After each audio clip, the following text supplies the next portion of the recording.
Depois de conversar então sobre as personalidades líquidas, sobre o teste que faz com que você entenda a sua personalidade líquida, né, os níveis que você tem de cada uma das 5 personalidades, especialmente quais são as 2 primeiras, a gente vai falar aqui agora sobre os arquétipos de personalidade líquida. E nós vamos trabalhar com 5 deles, mas a sua pode estar diferente, tá bom? Não tem problema, mas para que você entenda que as características e você possa avaliar melhor. Então, o arquétipo de personalidade líquida, ele é feito através da mescla de 2 personalidades líquidas ou mais. Então, o arquétipo ele é construído, né, o que é um arquétipo? Ele é uma forma de você entender como uma pessoa funciona de maneira similar à outra. Então, cada pessoa ela é um universo singular, cada pessoa ela age de uma maneira, cada pessoa teve uma referência diferente, ela foi afetada de maneira diferente pela sociedade, pela família, pelos amigos, pelo ambiente em que ela cresceu. Ela foi afetada de maneira diferente e automaticamente ela é diferente em si. Mas o arquétipo é uma forma que você pode encarar uma pessoa e encontrar outras pessoas que têm atitudes similares, que foram afetadas de maneira similar, que têm comportamento similar. E assim você tem uma análise comportamental mais precisa, porque você consegue encaixar aquela pessoa dentro de um arquétipo. Como eu disse, por mais que 2 pessoas diferentes tenham o mesmo arquétipo, isso não faz com que elas tenham a mesma reação, não faz com que elas sejam iguais, mas fica mais fácil de você definir, separá-las nessa questão do arquétipo para você entender como lidar com ela, no caso aqui, especialmente, como lidar com você dentro do seu arquétipo, né? Então, o arquétipo pode ser de uma junção de 2, 3, 4, 5 personalidades líquidas, enfim, no nível que você fez a conta, mas a gente vai abordar aqui, como a gente falou no vídeo anterior, as 2 primeiras, né? Então, as 2 personalidades líquidas que você tem com o maior nível, né? As que mais te afetam, as que você mais se identifica, né? Com as quais você mais se identifica. Então o primeiro arquétipo que a gente tem aqui é o criativo existencialista, né? Ele é um inventor e o perdido. Então ele tem muito talento para aquilo que ele faz, ele chama a atenção pela sua criatividade, né? Mas ele não consegue se focar em algo e ele se sente vazio por aquilo, né? Ele tenta muitas coisas, ele tem um talento grande, ele tem uma criatividade elevada, mas ele tem conflitos com o seu propósito. Por quê? Ele quer muito fazer aquilo, né? Ele tem muita criatividade, ele tem a intenção, ele tem a vontade, mas ele se perde naquele vazio existencial. E muitas vezes ele para e começa a pensar assim, eu não sei o que eu tô fazendo, eu não sei se é isso mesmo que eu quero fazer da minha vida, eu não sei se é exatamente esse caminho que eu quero seguir, eu não sei se eu tô fazendo a coisa certa, talvez eu esteja perdendo tempo na minha vida, né? Ele tem um conflito com o próprio propósito, e aí ele se sente vazio. Ele sente essa necessidade de se preencher com algo, né? Ele tem essa necessidade de enfrentar esse vazio e preencher aquilo de qualquer maneira, né? Então esse é o primeiro arquétipo. O segundo arquétipo que nós temos é a construtora solitária. Então é a sábia mais a workaholic. É uma pessoa que ela tem uma inteligência muito elevada, ela trabalha mais do que todo mundo ao seu redor, mas ela se sente fracassada. E ela tem uma dificuldade de aceitar as escolhas ruins que outras pessoas têm, porque ela olha aquilo com uma análise, ela trabalha tanto para fazer uma escolha positiva, ela tem tanta inteligência para pensar naquilo de maneira racional, como ela vai fazer aquilo, como ela vai reagir, como ela vai responder ao mundo, quais escolhas ela vai ter. E ela encontra outra pessoa que tem uma atitude ruim e ela se frustra pela pessoa, né? Ela tem dificuldade de lidar com a escolha de outra pessoa, não é a dela. Então ela tem uma frustração muito grande. Isso faz com que ela seja socialmente perdida. Então ela acaba se afastando das pessoas por causa das atitudes que essa pessoa tem. Então ela sente, nossa, essa pessoa ela não é produtiva, essa pessoa ela não tem sonhos, ela não tem objetivos. E ela vai se afastando dessas pessoas porque as escolhas dessas pessoas foram diferentes das dela.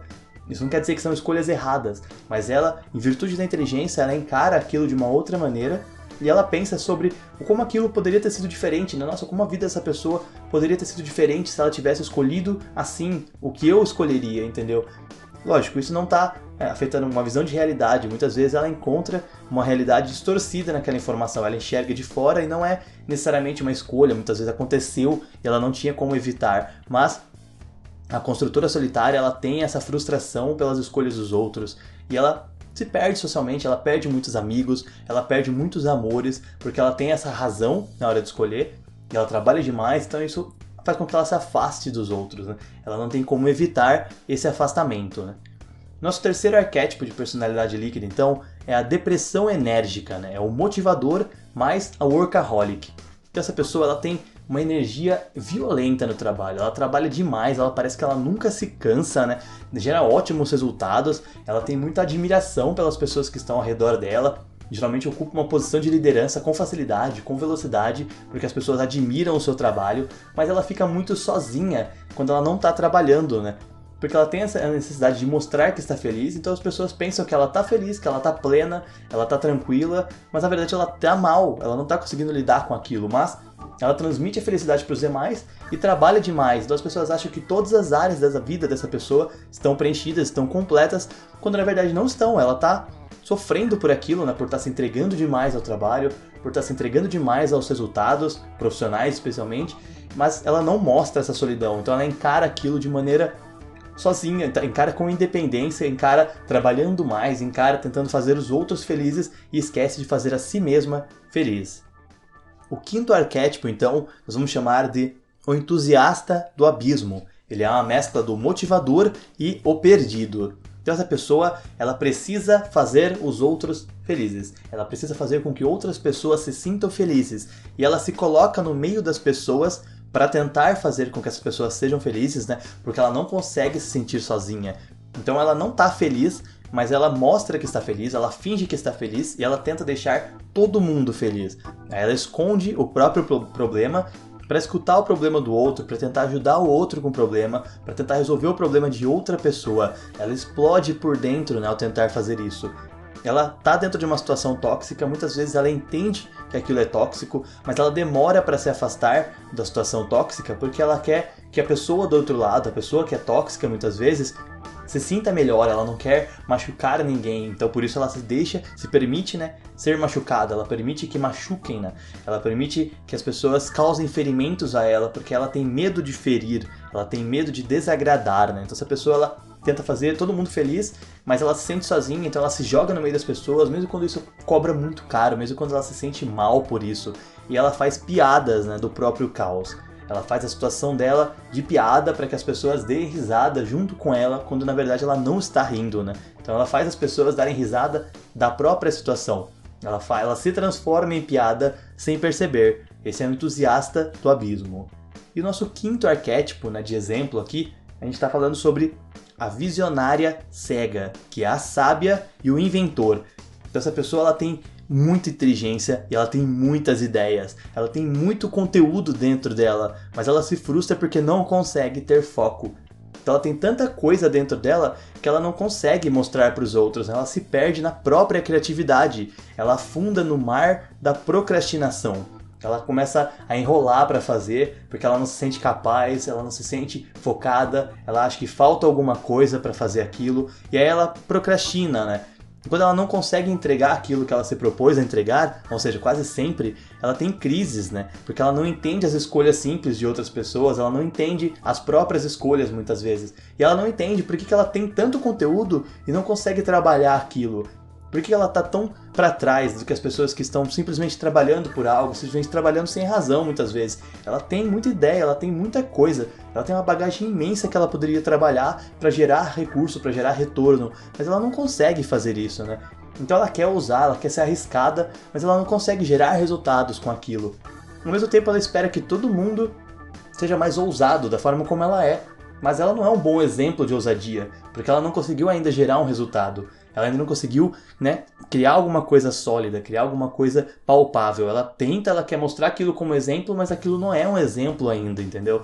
Então ela tem uma visão muito ampla, mas a visão ampla que ela tem tá cega por causa de toda a distração que ela tem, por causa de toda a procrastinação, por causa de todo aquele conteúdo, toda aquela informação que ela tem que é despejada sobre ela, né? Então, esses são 5 exemplos de arquétipos que nós temos aqui, mas na verdade você pode ter um arquétipo diferente desse, você pode ter uma mescla de personalidades líquidas diferentes dessa, e tá tudo bem, sabe? Isso pode acontecer. O importante é você entender o arquétipo aqui, é de você olhar como 2 personalidades líquidas elas se afetam, né? Como que um personagem e outro personagem eles se afetam, como seria uma fusão do Todd e da Diane, como seria uma fusão do BoJack e do Sr. Peanut Butter, como que esses personagens, essas personalidades elas se afetam.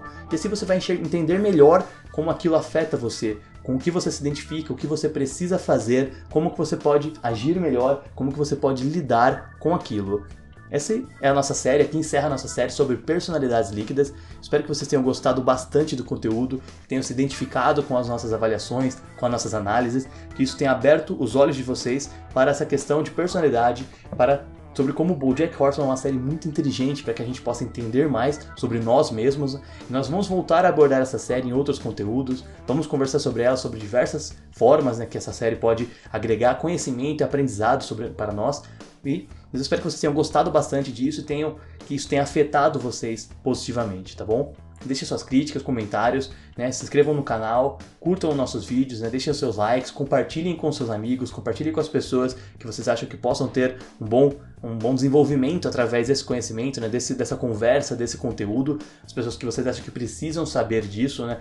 Talvez elas precisam definir um pouco melhor a personalidade delas, entender um pouco melhor essa questão de como se identificar com aquilo, de como olhar de uma outra forma para aquilo que a gente faz, para aquilo que a gente vive, né? Então eu espero que vocês tenham gostado bastante, que curtam, compartilhem, continuem a seguir os nossos conteúdos e até a próxima!